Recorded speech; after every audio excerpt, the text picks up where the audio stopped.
All right, try and make this quick. So this is a quick little video on the Wind Deflector from Indian for my bobber. The main thing you have to know is when you buy this thing, if you buy it off their website, it comes in two different purchases. The first is the actual plastic wind deflector, this big clear plastic piece. And then the next thing you have to buy with it is the mount, the actual metal mount that it comes with.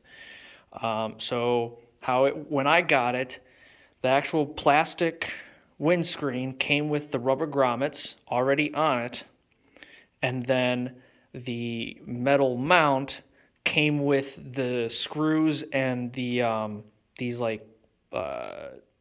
washers, I think you want to call them that, to squish everything together and make the grommet fit and all that jazz. So it is two separate purchases, to make sure you know that.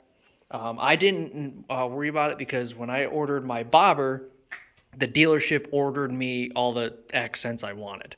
So I didn't buy it myself. Or I did, but through the dealer. Next thing is tools you're going to need. You're going to need a 13 millimeter socket, a 10 millimeter socket, and there goes my 13. You're going to need a number 4 Allen head and a number 6 Allen head. I'll explain why. So for one, these guys are number 4 Allen heads to tighten all these down, to connect everything.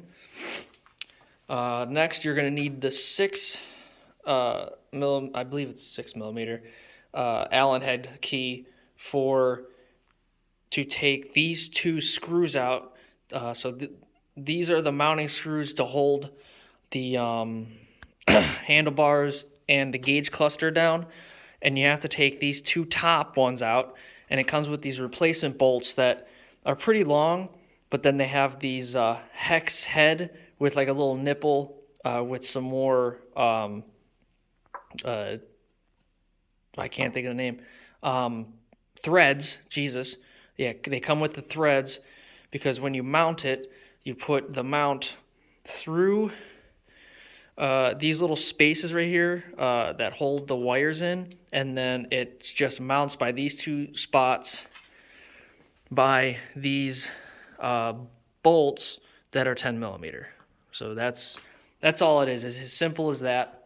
So you could either put the mount on first, get that connected, which might make it easier, and then put the plastic piece on.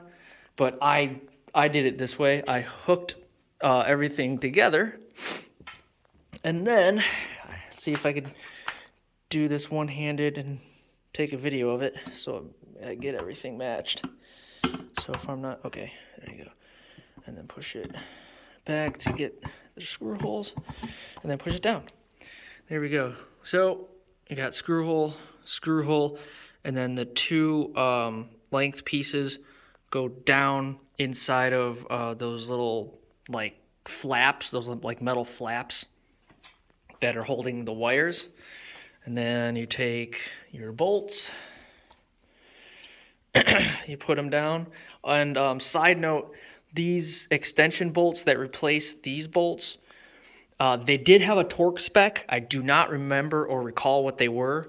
When this thing was purchased, though, it's pretty dumb that it doesn't include a manual or instructions. You have to go online, look up the stupid video or instructions on their website, and then either print them out or just look at your computer or whatever.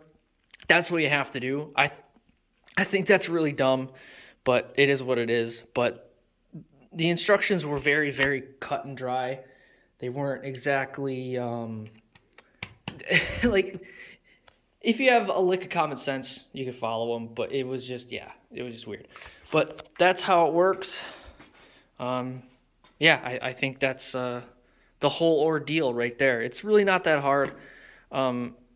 So technically, it is kind of an easy take on, take off. You just have to take those two bolts off, rip it up, but then you just have those weird looking bolts left over. So it's not a quick disconnect system.